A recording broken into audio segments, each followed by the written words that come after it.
నా పేరు రాయి రవి, ఏలూరు జిల్లా కుక్కునూరు మండలం వైఎస్ఆర్ కాంగ్రెస్ పార్టీ మండల యూత్ కన్వీనర్ గా పనిచేస్తా ఉన్నాను నేను.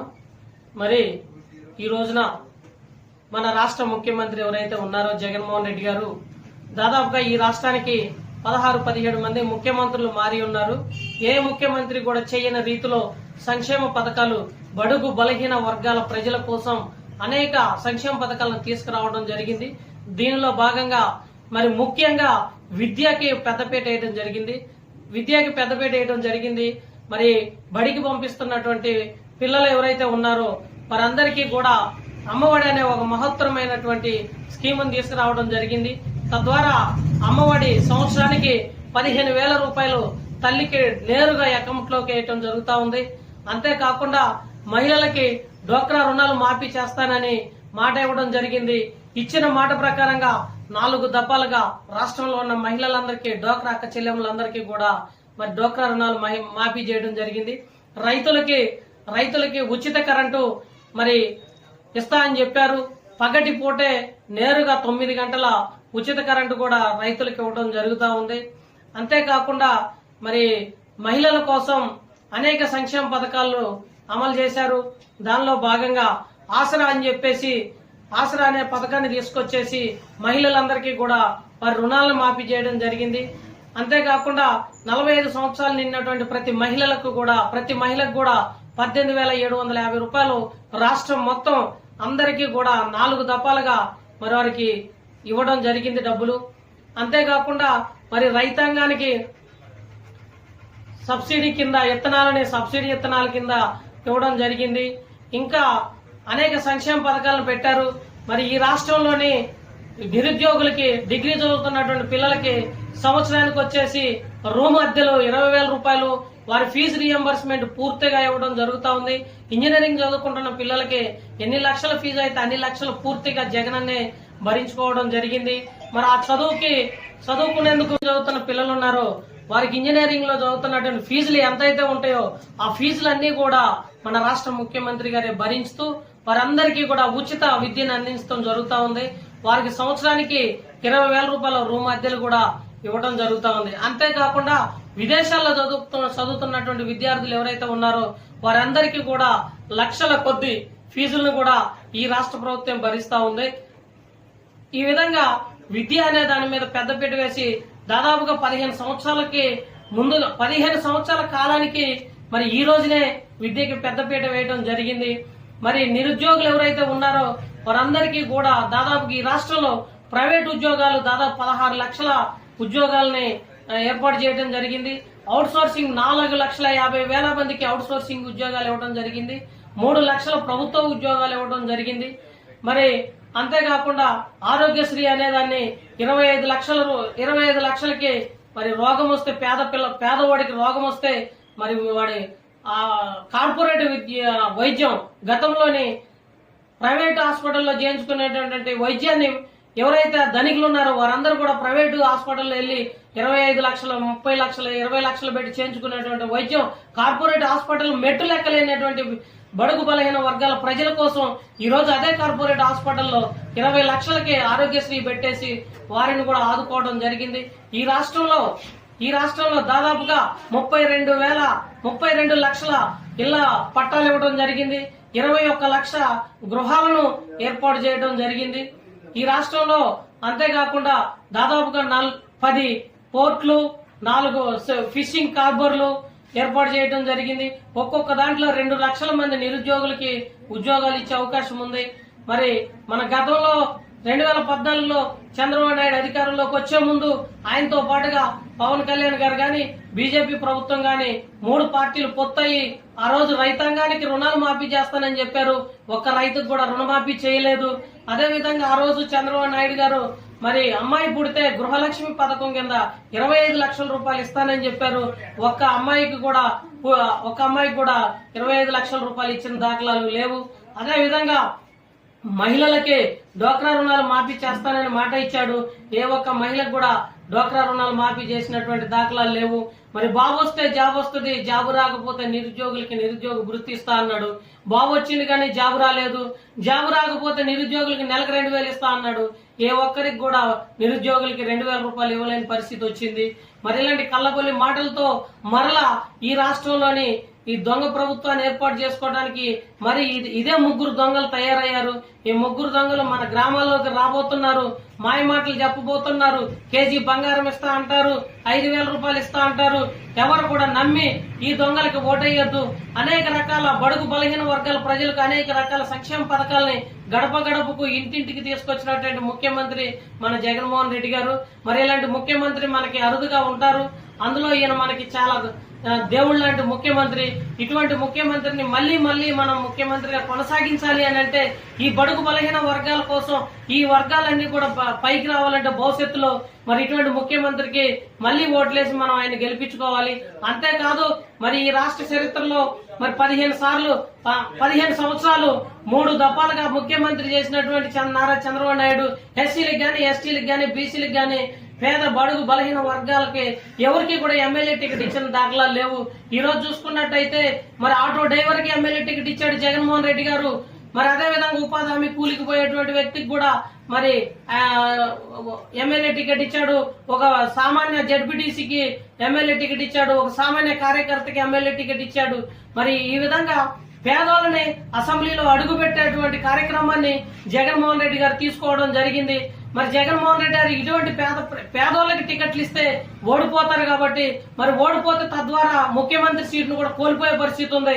అయినా కూడా నేను ముఖ్యమంత్రి గెలవకపోయినా బాధ లేదు కానీ బడుగు బలహీన వర్గాల నుంచి, పేద ప్రజల నుంచి మరి ఎవరైతే ఉన్నారో వారందరూ కూడా ఎమ్మెల్యేలకు పోటీ చేయాలి.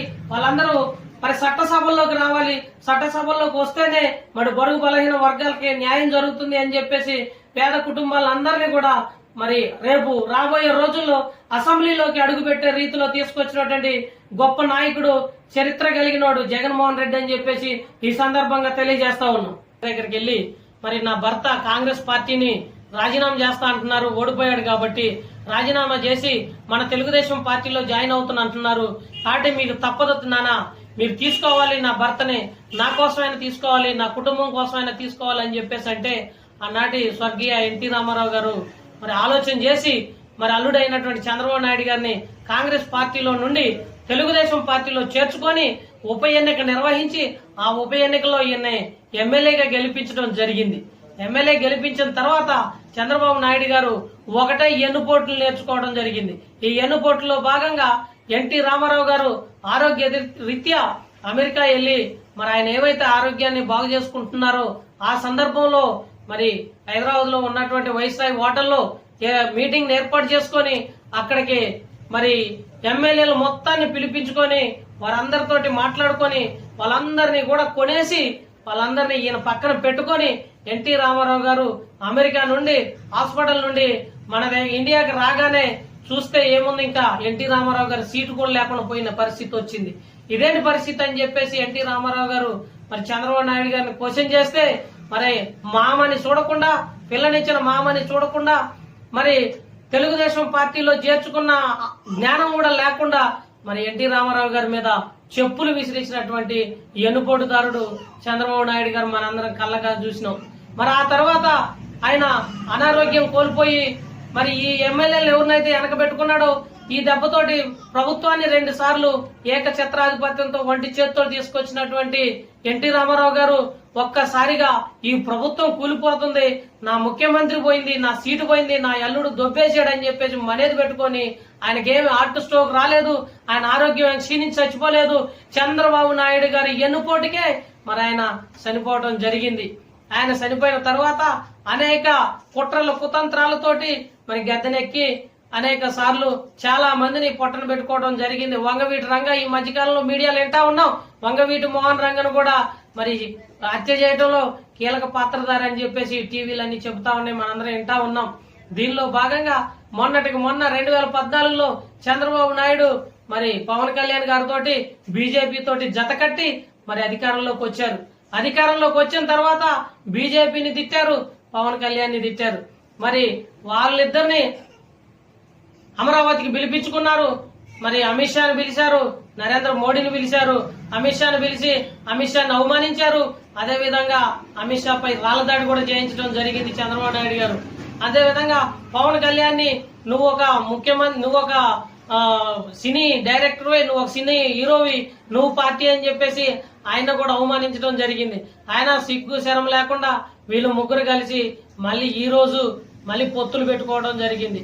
ఈ పొత్తుల్లో భాగంగా మళ్ళీ చేయాల్సింది ఏంటంటే బీజేపీని, పవన్ కళ్యాణ్ ఇద్దరిని కూడా కలుపుకొని గద్దెనెక్కిన తర్వాత వీరిద్దరిని కూడా ఎటోళ్ళను తోసేసే కార్యక్రమం ఎన్నుకోటుదారుడు చేస్తాడో మీరు ఆలోచించుకోవాలని చెప్పేసి ఈ రెండు పార్టీలకి తెలియజేయడం జరుగుతూ ఉంది. అంతేకాదు మరి ఈయన ఈ విధంగా అనేక పార్టీల్ని, కాంగ్రెస్ పార్టీని కూడా కుట్రలు కుతంత్రాలతో దగ్గర తీసుకోవడం జరిగింది. ఇన్ని పార్టీలను కలుపుకొని మరి జగన్మోహన్ రెడ్డి గారిని ఓడించాలని చూస్తా ఉన్నాడు. మరి పులివెందుల పులిబిడ్డ, ఈ పులిబిడ్డ పేద ప్రజల బడుగు బలహీన వర్గాల వెనక ఉన్నారు. ఈ పులిబిడ్డను ఓడించటం ఈ 4 పార్టీలు, ఈ కూటమి పార్టీల వల్ల కాబోదని చెప్పేసి ఈ సందర్భంగా చెబుతా ఉన్నాం. అంతేకాదు జగన్మోహన్ రెడ్డి గారిని అనేక రకాలుగా ఇబ్బందులకు గురి చేస్తా ఉన్నారు. మరి గతంలోని ఒక శ్రీనివాస్ అని కోడి కత్తితోటి దాడి చేయించి జగన్మోహన్ రెడ్డి గారిని చంపి మరి ముఖ్యమంత్రి అవ్వాలని కుట్రలు పన్నారు. అయినా కూడా దేవుడి దయతో ప్రజల మన్నలతోటి జగన్మోహన్ రెడ్డి గారు మంచిగా ఉండి ఈ రోజు ముఖ్యమంత్రిగా కొనసాగుతా ఉన్నారు. ఇక రాబోయే రోజుల్లో ఇంకా 20-30 సంవత్సరాల కాలంలో నా కొడుకు ముఖ్యమంత్రి కావాలి, నేను ముఖ్యమంత్రి కావాలనే కృతనిశ్చయంతో ఈ రోజు జగన్మోహన్ రెడ్డి గారి మీద పెద్ద కుతంత్రాలతోటి మరి మన బస్సు యాత్రలో మరి కేట్ల బారుతోటి మరి ఆయన చంపడానికి ప్రయత్నించారు. ఒకటే చెప్తా ఉన్నా, నగర గంత మీద ఏదైతే ఇక్కడ తగిలి ఉంటాం అయితే జగన్మోహన్ రెడ్డి గారు ఈ రోజు చచ్చిపోయేవాడే. గట్టి ప్రయత్నం చేశారు. అదృష్టం బాగుంది, దేవుడు దయతో ప్రజల అభిమానంతో మరి జగన్మోహన్ రెడ్డి గారికి తగలాల్సిన చోట తగలకుండా ఈ ప్రక్కన తగిలింది కాబట్టి ఈ రోజు జగన్మోహన్ రెడ్డి గారు బతికున్నారు. లేకపోతే జగన్మోహన్ రెడ్డి గారిని చంపి గద్దెనెక్కాలని చూస్తా ఉన్నాడు ఈ చంద్రబాబు నాయుడు గారు. మరి ఇలాంటి కుట్రలు కుతంత్రాలని ప్రజలు గమనిస్తా ఉన్నారు. రాబోయే రోజుల్లో మరి పవన్ కళ్యాణ్కి, మరి బీజేపీకి, చంద్రబాబు నాయుడికి త్వరలోనే గుణపాఠం చెప్పడానికి సిద్ధమైంది. ఈ పులివెందుల పులిబిడ్డకి అడ్డెవరూ లేరు. మాట ఇస్తే మడమ తప్పకుండా 99% సంక్షేమ పథకాలని బడుగు బలహీన వర్గాల పేదలకు అందజేసినటువంటి గొప్ప నాయకుడు జగన్మోహన్ రెడ్డి గారు.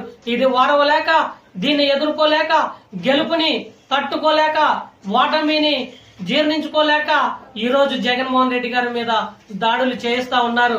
ప్రజలు గమనిస్తా ఉన్నారు. మీ దాడులు, మీ కుట్రలు, మీ కుతంత్రాలు ఇంకా నెల రోజుల్లో పక్కకు పోతాయి. భవిష్యత్తులో మీకు దారి ఉండదు. మీ భవిష్యత్తులో మీ పార్టీ కూడా పతనం అవటం ఖాయం. ఉన్నటువంటి జనసేన పార్టీ గాని, బీజేపీ పార్టీ గాని తోక ముడుచుకొని పోవటం ఖాయం. తెలుగుదేశం పార్టీ రేపు రాబోయే 2024 మే నెల 13వ తారీఖు జరిగేటువంటి ఎన్నికల్లో జూన్ 4వ తారీఖు రిజల్ట్ రాగానే తెలుగుదేశం పార్టీలో ఉన్నటువంటి మేధావులు, పెద్ద లీడర్లు అందరూ కూడా వరుసగట్టి జగన్ పార్టీలో, వైఎస్ఆర్ కాంగ్రెస్ పార్టీలో చేరబోతున్నారు. మీ పార్టీ ఖాళీ అవుతుంది. ఇక మీ పార్టీకి నాయకుడు కూడా లేడు. చంద్రబాబు నాయుడు గారు మీకు ఒకటే చెప్తా ఉన్నా, మీ వయసు 75 సంవత్సరాల దగ్గర ఉంది. మీకు ఇయ్యే చివరి ఎన్నికలు. ఎందుకంటే మీ వయసు కూడా సరిగా లేదు. మీరు మైకుల్లో కూడా మాట్లాడటానికి మీరు తడబడతా ఉంది. మీ వాయిస్ కూడా రాని పరిస్థితి ఉంది. మీ వయసు కూడా పైబడుతుంది. కాబట్టి ఇవే చివరి ఎన్నికలు. ఇక మీకు ఎన్నికలు కూడా లేవు. మీ పరిస్థితి అయిపోయింది. మీరు ముసలి వాళ్ళు అయితా ఉన్నారు కాబట్టి మీకు ఈ ఎన్నికలతోటి లాస్ట్ ఎన్నికలో మీకు వారసత్వాన్ని అందిపుచ్చుకొని జగన్మోహన్ రెడ్డి గారికి లాగా రాజశేఖర రెడ్డి కొడుకు పులివెందుల పులిబిడ్డ, మరి ఈ బిడ్డ ఎన్ని కుట్రలు కుతంత్రాలు, కాంగ్రెస్ పార్టీ ఎన్నో కుట్రలు కుతంత్రాలు చేసి జైలుకు పంపించి ఈ పార్టీని, ఈ జగన్మోహన్ రెడ్డిని అంతం చేయాలని చూస్తే ఈ రాష్ట్ర ప్రజలు, ఈ దేవుడు మరి ఆయన్ని కాపాడి ఈ రోజు రాష్ట్రంలో ముఖ్యమంత్రిగా తీసుకురావడం జరిగింది. పార్టీ అయిన కాంగ్రెస్ పార్టీకే దిక్కు దివాణం లేక ఈ రాష్ట్రంలో ఒక్క సీటు కూడా రానియకుండా మొత్తాన్ని నాశనం చేసినటువంటి చరిత్ర ఏదన్నా ఉంది అంటే అది జగన్మోహన్ రెడ్డి గారి. జగన్మోహన్ రెడ్డి గారి దెబ్బకి ఈ కాంగ్రెస్ పార్టీ అడ్రస్ లేకుండా పోయింది. అదే తెలుగుదేశం పార్టీ ఈ రోజున అడ్రస్ లేకుండా పోయే పరిస్థితి కూడా వచ్చింది. జగన్మోహన్ రెడ్డి గారి దెబ్బకి ఈ రాష్ట్రంలో మరి ఏ పార్టీ కూడా నిలబడదు. భవిష్యత్తులో 20 సంవత్సరాలు 25 సంవత్సరాలైనా జగన్మోహన్ రెడ్డి గారు బతికున్నంత కాలం ఈ రాష్ట్రంలో ఏ పార్టీ నిలబడదు, ఏ పార్టీ ఉండదు, మొత్తం కూడా జగన్మోహన్ రెడ్డి గారు పరిపాలిస్తారు. ఇది చూసుకునే పని లేదు. ప్రజలు కూడా బడుగు బలహీన వర్గాలు, పేద ప్రజలందరూ కూడా జగన్మోహన్ రెడ్డి గారు వెనకనే ఉన్నారు. మరి ఈ రోజుల్లో ఇంకా అభివృద్ధి కార్యక్రమాలు ఎన్నైతే ఉన్నాయో ఇప్పుడు రేపు రాబోయే ఎన్నికల్లో ముఖ్యమంత్రి ప్రమాణ స్వీకారం చేసిన తర్వాత ఖచ్చితంగా మరి ఇంకా కావాల్సిన సంక్షేమ పథకాలని పేద ప్రజలకు అందిస్తూ దాదాపు 20-30 సంవత్సరాలు ముఖ్యమంత్రిగా ఆయనే కొనసాగుతాడని చెప్పేసి ఈ సందర్భంగా తెలియజేస్తూ, ఈ రాష్ట్రంలో దేవుడు దయతో ప్రజల అభిమానంతో జగన్మోహన్ రెడ్డి గారి అభిమానంతో మరి ఈ రాష్ట్ర ప్రజలు జగన్మోహన్ రెడ్డి గారు ఇచ్చినటువంటి సంక్షేమ పథకాలని అందిపుచ్చుకున్నటువంటి ఎవరైతే ఓటర్లు ఉన్నారో ఈ రాష్ట్రం మొత్తం వారందరూ కూడా ఈ రాష్ట్రంలో ఉన్నటువంటి 175 ఎమ్మెల్యేలకి 175 ఎమ్మెల్యేలను గెలిపించి తీరుతారు. అదే విధంగా 25 ఎంపీలకి 25 ఎంపీలను కూడా గెలిపించి మరి మన రాష్ట్రాన్ని అభివృద్ధి చేయడానికి ఎంపీలను కూడా 25 మందిని గెలిపించి చూపిస్తారని చెప్పేసి ఈ సందర్భంగా తెలియజేస్తాం.